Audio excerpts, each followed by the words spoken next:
For more on this, Chad Morganlander joins us from New Jersey. He's a portfolio manager from Washington Crossing Advisors. Chad, great to have you on the show. What for you are some of the key things we should be looking out for at this year's symposium? So thank you for having me. Actually, I think that there are going to be two key speeches that will be given. One, Janet Yellen earlier in the day. We believe that signal from her will be one that will be fairly consistent with her previous speeches, as well as announcements that they have made. That we believe that they are going to continue to raise interest rates at a very gradual pace. That's what the signal will be, and that they will reduce the balance sheet in a very consistent manner. And that will all be based off of financial stress, global growth, and she will make that very clear that they will be doing this at a quite glacial pace. The second meeting will be the one that will be the most important. That will be Mario Draghi. He will be speaking later in the day. He will be talking about the connectivity of the globalization of the financial system. We don't believe that he will signal any change in their type of monetary policy. So overall, when you come through this entire weekend, the message will be rather consistent with very little surprise.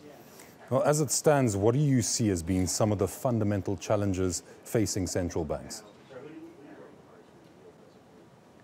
Well, the fundamental challenge is to try to keep the overall global economy and the financial system stable as they readjust monetary policy based off of where global growth trends are. The unfortunate thing about this is that it's quite regionalized. For example, here in the United States, you have a 2% growth level, but it's far less and less consistent than the 3.5% to 4% growth trajectory that historically we in the United States have enjoyed. And inflation trends here are quite low. So the Federal Reserve here has to be able to slowly pivot themselves from being less accommodative without derailing the U.S. Growth story. And when it comes to the overall financial system within Europe as well as within Asia, that's all going to be based off of trends within economic activity, which we believe, even with this highly stimulative posture by the ECB, inflation trends and economic activity will be subpar. And just in light of recent diplomatic developments between the US, Russia, and China, how will that fit in with fostering a dynamic global economy, which is this year's focus?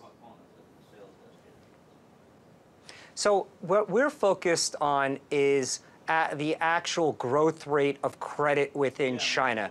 I understand that the political aspect hits the front page of the news stories, but the actual growth of credit and growth within China and their policy shifts have very large implications on not only global trade and earnings for companies across the globe, but also inflation and deflationary trends.